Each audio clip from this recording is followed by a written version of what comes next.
aleluia, aleluia, aleluia, aleluia, aleluia.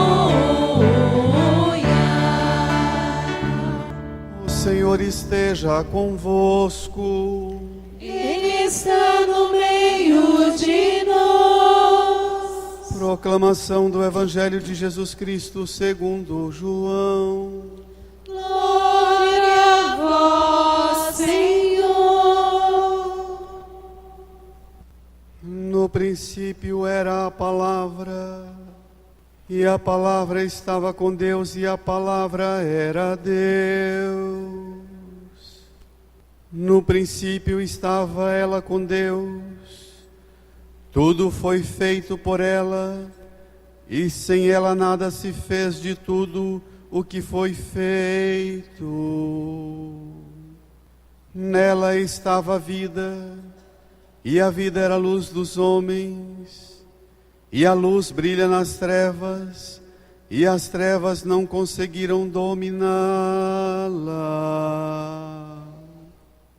Era a luz de verdade que, vindo ao mundo, ilumina todo ser humano.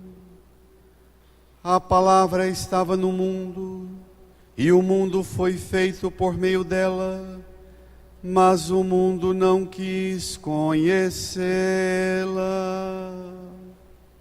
Veio para o que era seu, e os seus não a acolheram.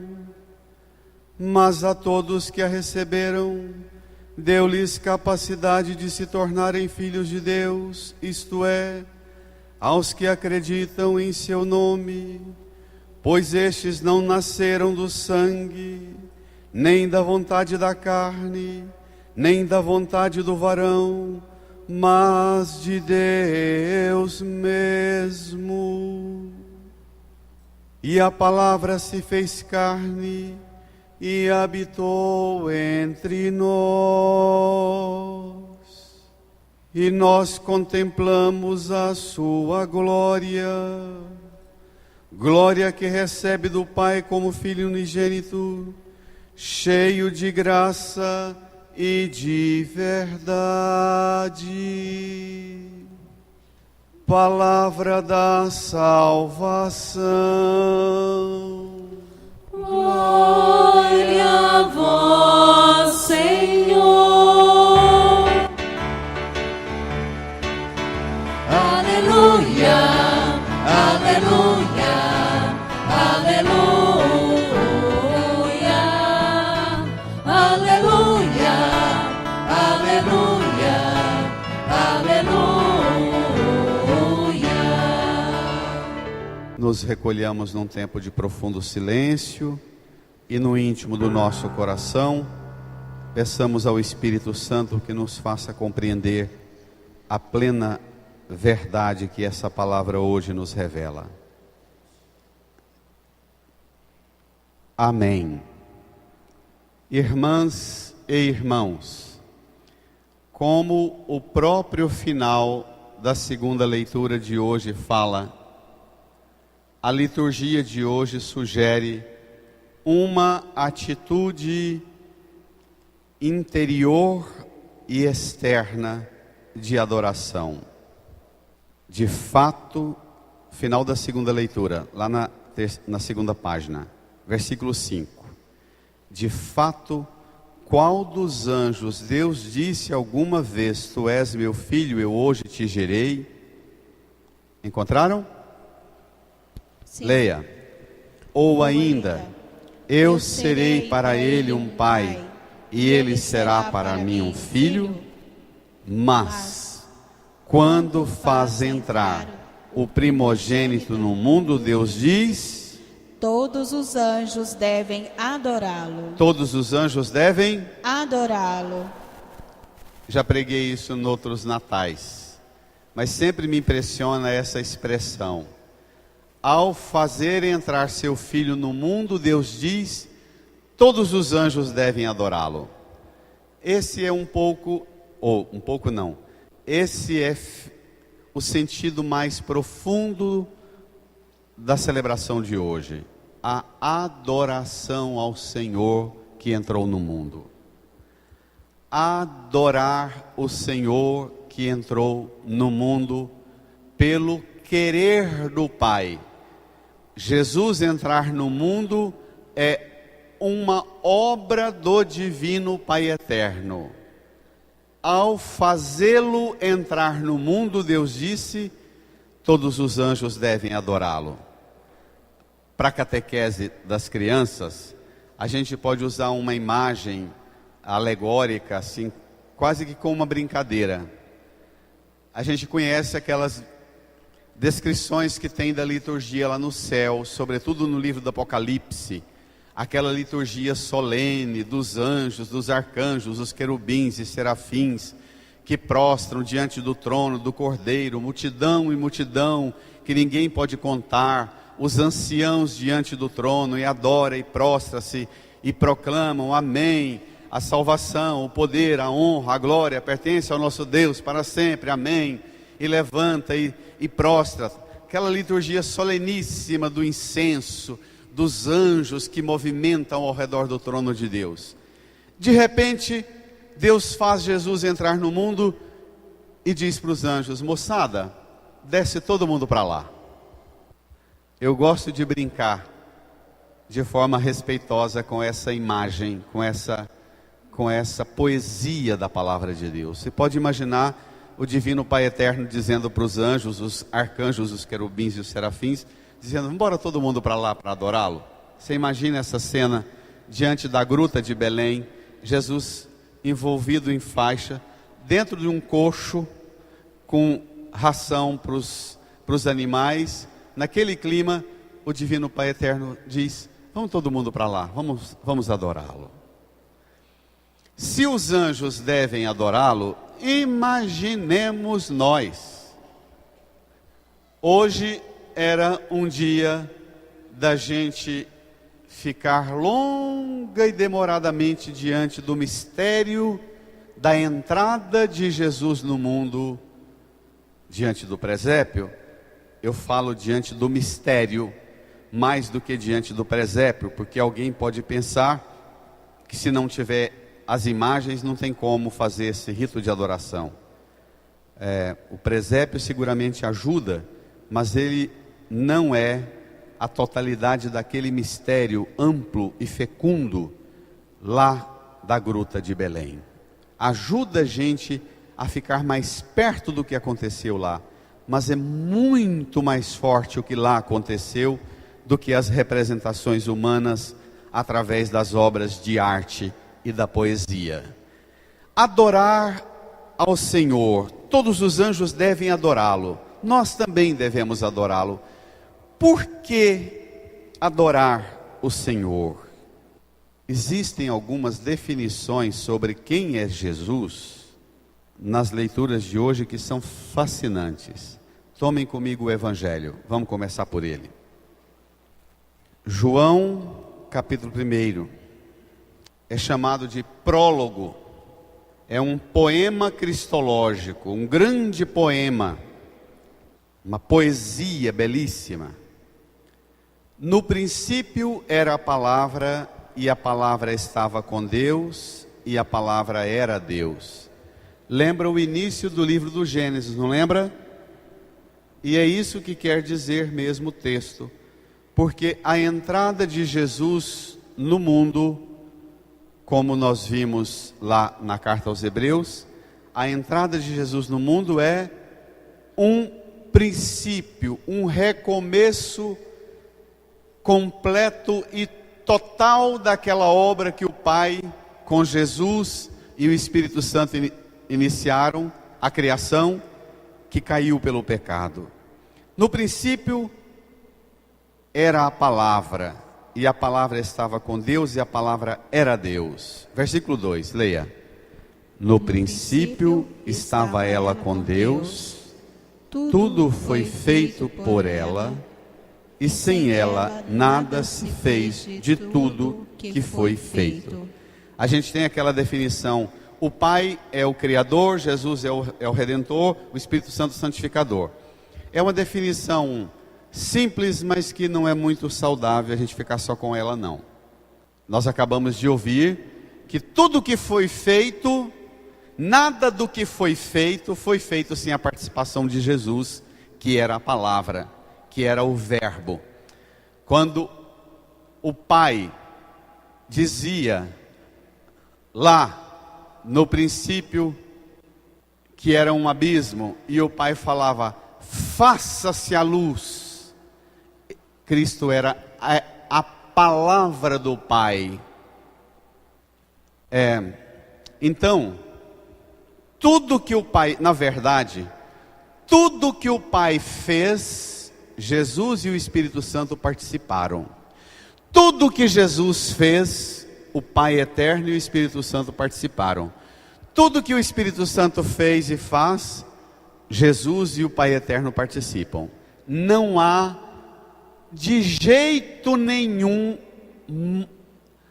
a possibilidade de dizer que Jesus desemboca por um caminho sozinho, ou o Pai eterno ou o Espírito Santo, e cada um faz por conta própria as suas coisas. Há uma comunhão.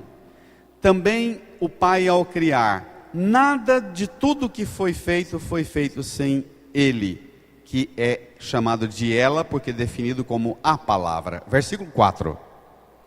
Nela, na palavra, estava a vida, e a vida era a luz dos homens. A palavra do Pai, façam-se as árvores, o mar, as plantas, não é? As criações. Leia, versículo 5. E a luz brilha nas trevas, e as trevas não conseguiram dominá-la. Era a luz de verdade, que vindo ao mundo, ilumina todo ser humano. Aqui tem uma coisa importantíssima. O ponto mais alto de tudo que Deus criou, o Pai eterno com Jesus e o Espírito Santo, o ponto mais alto da obra de Deus, o ponto mais alto das coisas criadas e de nós, é o encontro com Cristo. Nós não teremos o ponto mais elevado de nossa vida, de nossa criação, sem o encontro com Ele. Prestemos atenção na expressão. A palavra era a luz de verdade, que vindo ao mundo ilumina todo ser humano.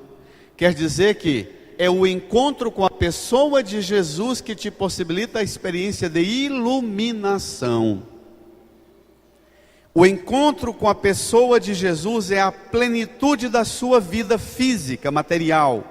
É a plenitude da sua experiência de ser feito pela mão de Deus. Irmã, nós ritualizamos aproximar-nos do presépio. Hoje uma equipe fez um esforço danado para que a igreja ficasse aberta o dia todo. Dos que ficaram aqui, eu perguntei a alguns como é que foi. E alguns diziam que vieram várias pessoas na igreja. Entravam, logo ligavam o celular, vinha aqui no presépio, tiravam uma foto, faziam uma selfie e ia embora. Teve isso? Não teve ninguém. A Carla disse que várias pessoas, cadê a Carla? Várias pessoas, não é isso? Várias pessoas entravam, ia lá na frente do presépio, uma selfie e vai embora. Nós não temos mais relação com a experiência sagrada. O presépio não é mais um ambiente de oração para nós. A gente até fica com vontade de mandar uma mensagem para o pai, a mãe, um primo, um filho que está lá em São Paulo, no Maranhão, no Piauí, no Rio Grande do Sul, na Bahia. A gente vem cá e manda, mas manda assim para lembrar, com emoção, com sentimento meramente humano, mas de espiritual a gente não tem. Está secando a experiência de iluminação em nós. A igreja vira um corredor de circulação, que a gente anda para lá e para cá. Essa é a coisa mais perigosa do mundo, inclusive para nós que trabalhamos na igreja. Eu vivo chamando a atenção dos colaboradores. Cuidado, você ajuda na igreja, e a igreja, porque você ajuda nas coisas, a igreja pode facilmente virar um corredor de você circular para fazer coisa, mas não é mais o lugar do seu encontro com Ele, para nele ele é a luz do mundo, que vindo ao mundo ilumina todo ser humano. Aqui o templo é por excelência o lugar do seu encontro com ele, para que ele atinja você com a luz da verdade. Amém? Então eu pediria encarecidamente para todo mundo que ajuda na igreja e para as crianças, que a gente transforme a igreja num lugar do encontro com ele, para receber uma iluminação. Daí a gente até entende porque é que muitas pessoas frequentam muito a igreja, mas não são sinais de luz na vida da gente, na família dela, no trabalho dela. Porque a igreja é um lugar de fazer coisas, de correr atrás de coisa, para lá e para cá, para lá e para cá, ajudar em alguma coisa. Tem pessoas que, se elas não tiverem uma tarefinha, um cargo, uma função na igreja, elas não dão conta nem de ir na igreja, não sabe nem ir na igreja. Precisa ter um cargo, uma função, qualquer trem. E a nossa experiência mais forte, Jesus é a luz de verdade que vindo ao mundo ilumina todo ser humano. O que nós devemos querer de Jesus é que Ele nos ilumine. O que nós devemos querer da igreja é que ela nos leve a Jesus e experimentemos um processo de iluminação da mente, do coração, da carne, do corpo, dos afetos. Amém? Hoje, antes de ir embora, antes de sair da igreja, que cada um, no final da missa, vá lá diante do presépio e fique ao menos 30 segundos lá, em profundo silêncio com os anjos, diante do presépio, acolhendo a iluminação que Jesus traz. A iluminação. Iluminar significa a força que dissipa a treva, que vence a treva. Se você não passar por esse caminho, olha o que acontece. Versículo 10. Tome comigo, do Evangelho. A palavra estava no mundo, e o mundo foi feito por meio dela. Mas o mundo não quis conhecê-la. Reage. Mas o mundo não quis conhecê-la. Versículo 11. Veio para o que era seu, e os seus não a acolheram. Isso tem acontecido? O que virou Natal para nós? Comer, beber e presente. Papai Noel, árvore de Natal, comida e bebida. Ela é a palavra da verdade que vindo ao mundo ilumina todo ser humano. É a palavra que criou todas as coisas. A palavra que está no mundo, mas o mundo não quer conhecê-la. Não quer. Se recusa.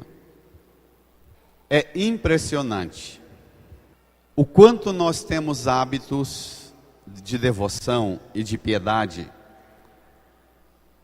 mesmo nas práticas religiosas. Aquelas rezinhas que o povo põe nos bancos da igreja, de São Santo Expedito, manda fazer 3.000, tudo quanto é trem que eu pego daquilo eu jogo no lixo, porque aquilo é tudo manipulação. Do Santo Antônio, faz só 3, com 13 fitas, põe em 13 igrejas, aquilo é tudo bobagem. Não tenha medo de falar isso, aquilo é tudo superstição. Pegou aquele trem, tem gente que passa, tem idoso que passa mal. Pois lá em casa eu não tenho dinheiro para mandar fazer 3.000 desse trem aqui, o que eu faço? Vou jogar no lixo. Se a nossa fé for depender de umas superstições bestas dessas, a vinda de Jesus ao mundo é um fracasso. Está claro? Pelo amor de Deus, ao entrar na igreja e ver essas papeladinhas no banco, essas pegadinhas, isso é os donos de gráfica que manda fazer, já tem até o telefone da gráfica para você ir lá fazer nele. Entendido? Não entra nessa não.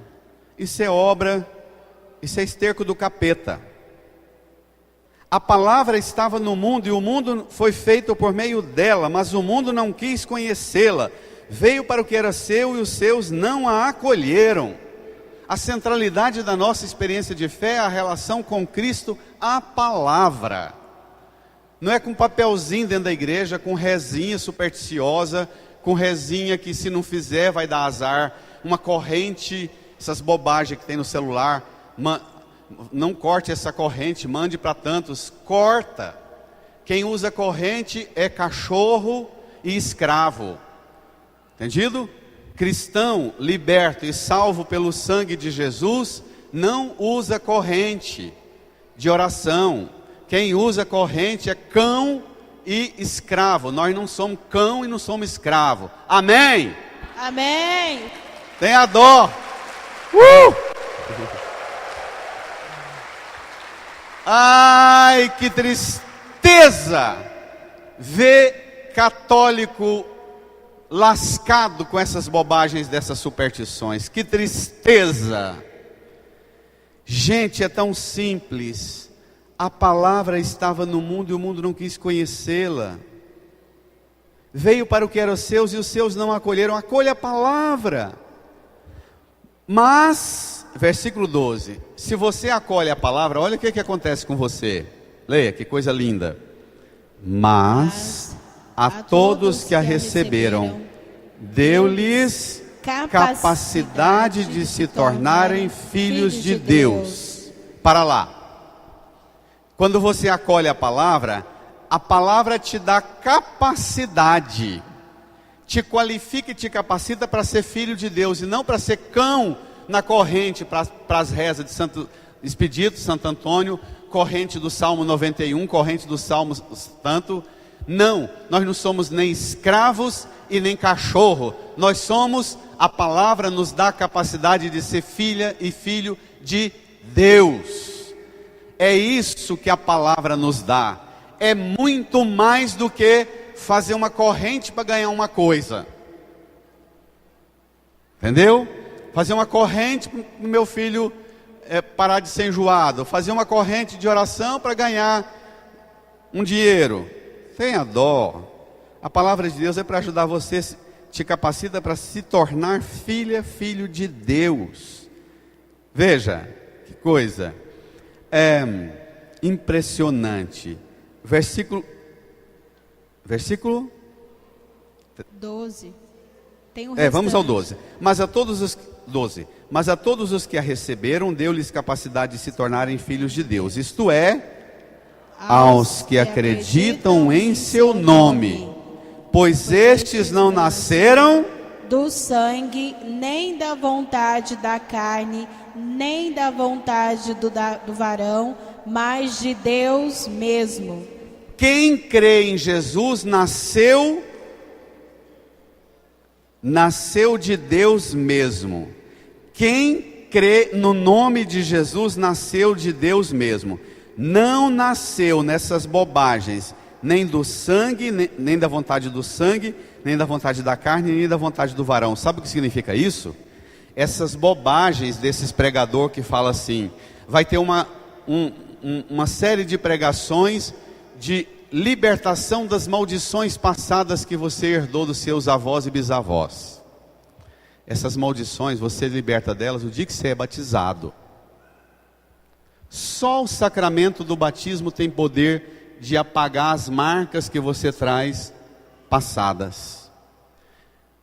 Esses pregadorzinhos chinfrim, picareta, que prega o poder deles, tirar a maldição, eles estão blasfemando contra o sangue de Cristo e contra o sacramento do batismo. Está claro? Está claro?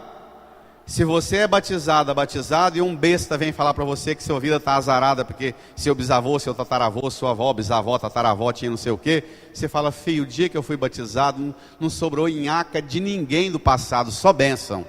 Amém? Pode dar uma salva de palmas de novo?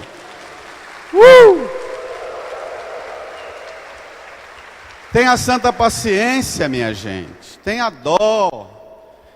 Como nós temos vivido uma fé supersticiosa, uma fé estúpida, por pura burrice e ignorância da palavra. Acolha a palavra. Que pronto, você nasce de Deus mesmo. Aos que acolhem a palavra, deu-lhes capacidade de se tornarem filhos de Deus. isto é, aos que acreditam em seu nome, pois estes não nasceram do sangue, quer dizer, o DNA do seu sangue está o sangue da sua mãe, do seu pai, não é? Nem da vontade da carne, porque seu pai e sua mãe quis ter você, nem da vontade do varão, porque seu pai quis ter você, mas da vontade de Deus mesmo. Levanta a sua mão para o céu e diga comigo: Jesus, Jesus, eu creio firmemente, eu creio firmemente no seu nome. no seu nome. O Senhor é a palavra viva O Senhor é a palavra viva que me faz capacitado para nascer de Deus mesmo. de Deus mesmo. Eu sou filho de Deus. filho de Deus. Só o Senhor Só o Senhor pode me me tornar vivendo essa graça. nessa graça. Obrigado, Jesus. Obrigada, Jesus. Bem-vindo, Jesus. Bem-vindo, Jesus. Versículo 14. E a palavra se fez carne. E habitou entre nós. Continua. E nós contemplamos a sua glória, glória que recebe do Pai, como Filho unigênito, cheio de graça e de verdade. Olha só. A palavra se fez carne e habitou entre nós. E nós contemplamos a sua glória. Glória que recebe do Pai. O Pai é que nos oferece Jesus como seu Filho unigênito. O Pai é que nos oferece Jesus cheio de graça e cheio de verdade. Quem recebe Jesus cheio de graça e cheio de verdade, precisa de mais algum trem nesse mundo?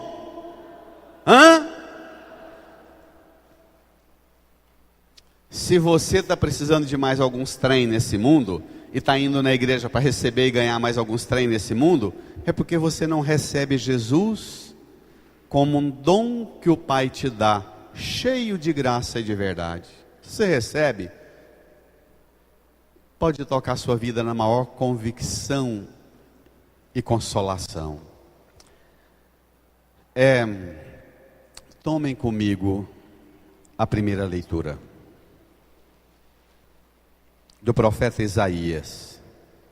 Se você quiser curtir e saborear essa palavra, você chegue na sua casa hoje, pega a sua Bíblia e leia todo o capítulo 52 do profeta Isaías. É um texto lindo falando do Messias. Olhe lá. Mas tem umas afirmações nesse capítulo 52 que é impressionante.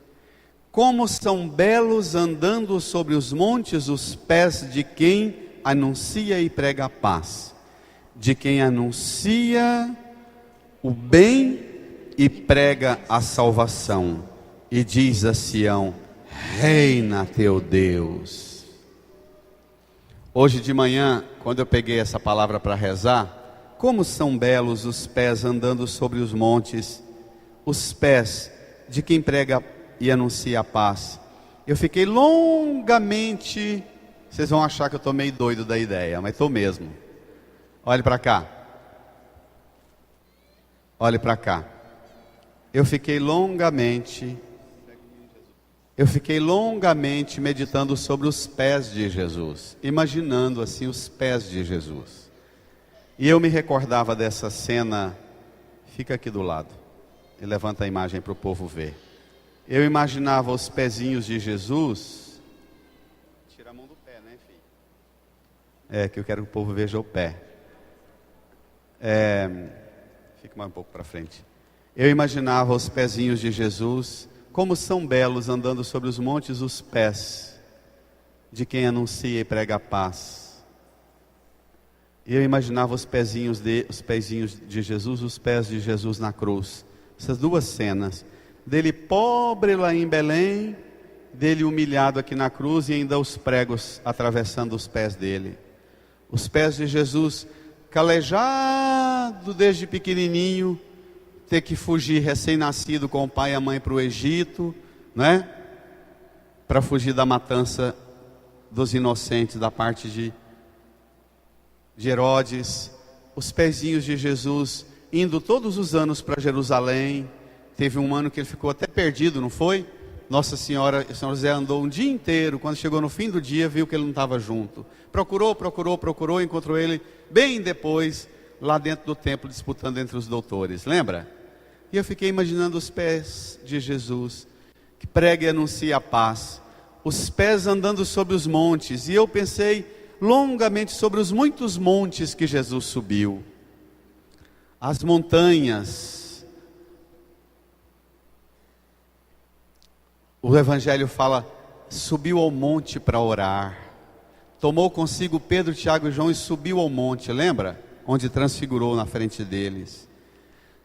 O diabo levou Jesus num monte bem alto e o tentou, e ele venceu as tentações, não foi? Os muitos montes que Jesus subiu. E pensava os pés de Jesus andando sobre os montes, subindo para o Monte Calvário, carregando a cruz nos seus ombros, para que seus pés fossem pregados na cruz, para pregar e anunciar a paz e a salvação. A gente precisa aprender a pegar, às vezes, um versículo da palavra de Deus e ficar longamente com ele. Eu fiz isso hoje, boa parte da manhã, fiquei só com essa passagem. Como são belos os pés de quem prega e anuncia a paz, andando sobre os montes, e Jesus andando.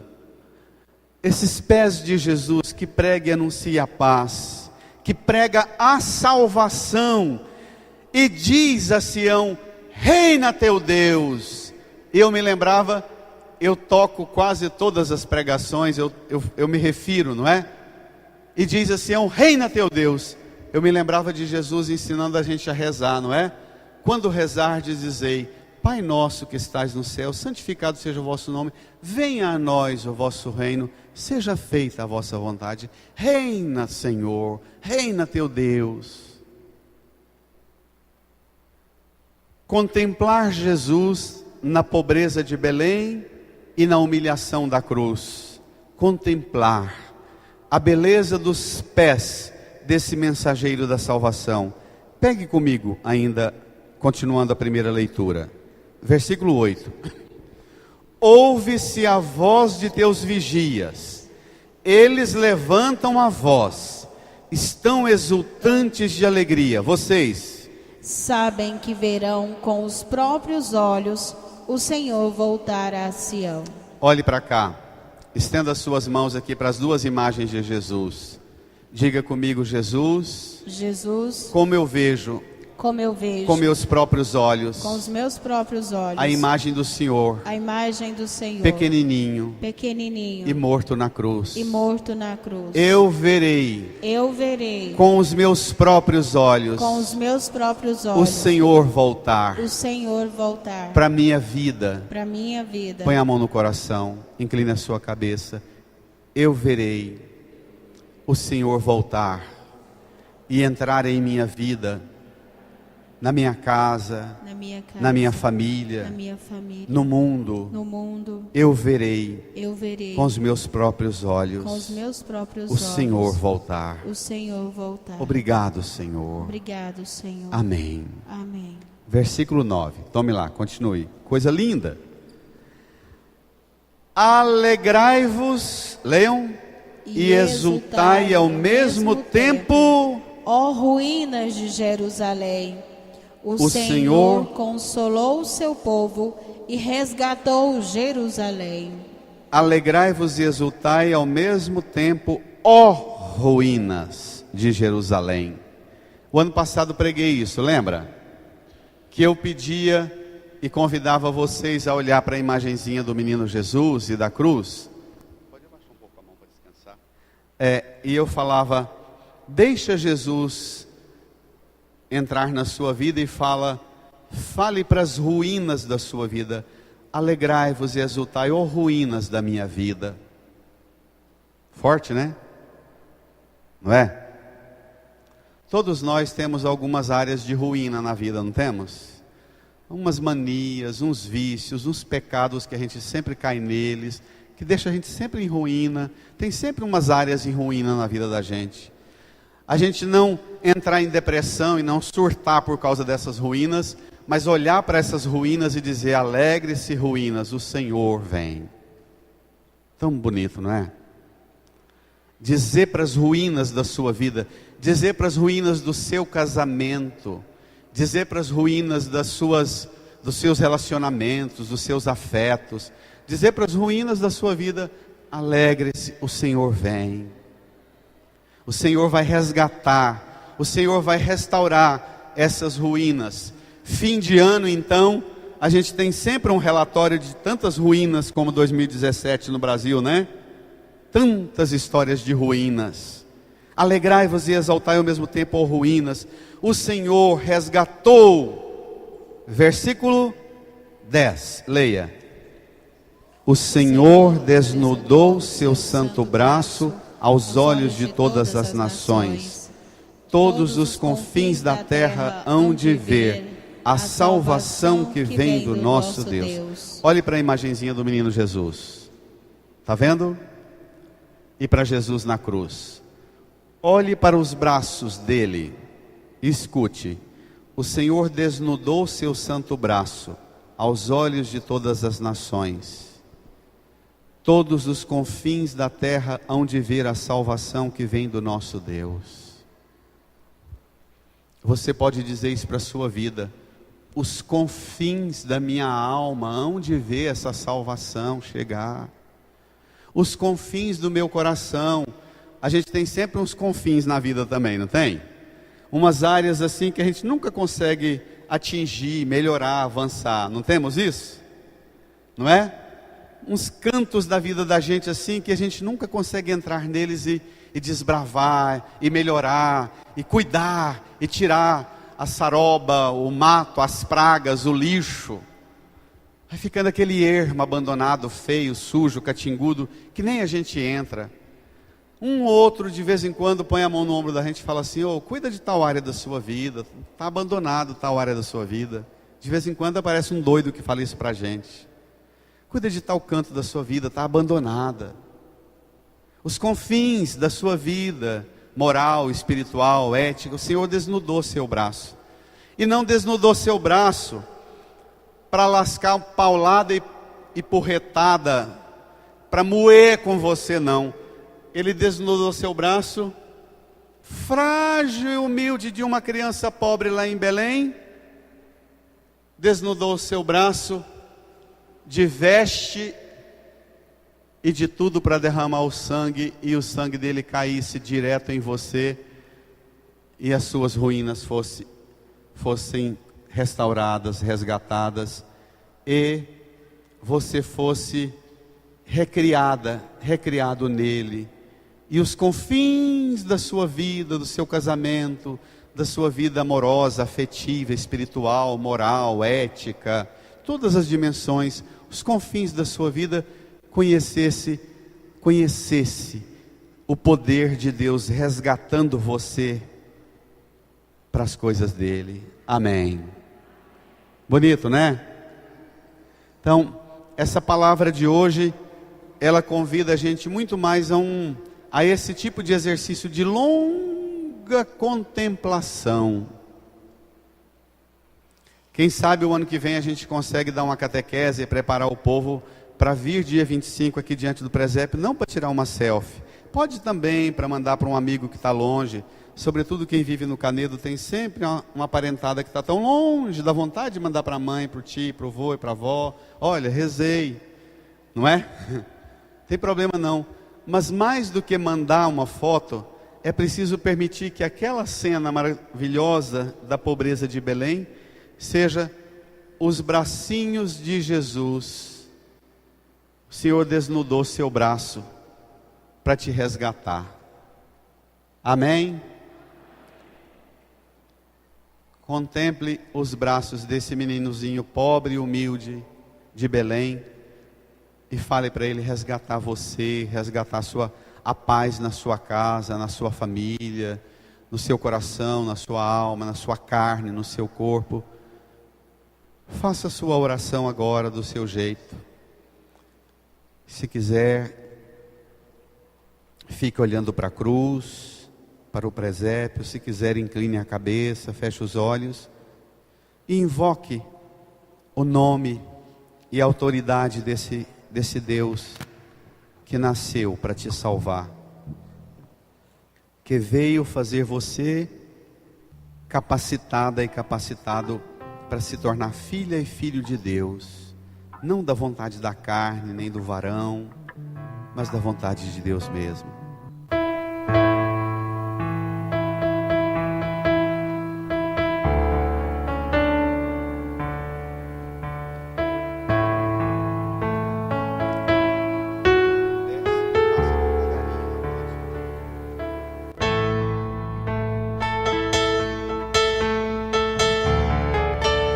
Fiquemos de pé. Estendamos nossa mão para a cruz de Jesus. Digamos juntos: Jesus, Jesus, na humilhação da cruz, na humilhação da cruz, os seus pés, os seus pés, tão belos, que anunciaram a paz, que anunciaram a paz, que andaram, anunciando a salvação. a salvação. Os seus pés foram traspasados pelos pregos. Na cruz, o Senhor desnudou o seu braço e mostrou o poder da força do seu amor, que nos ama, que nos resgata, que nos salva.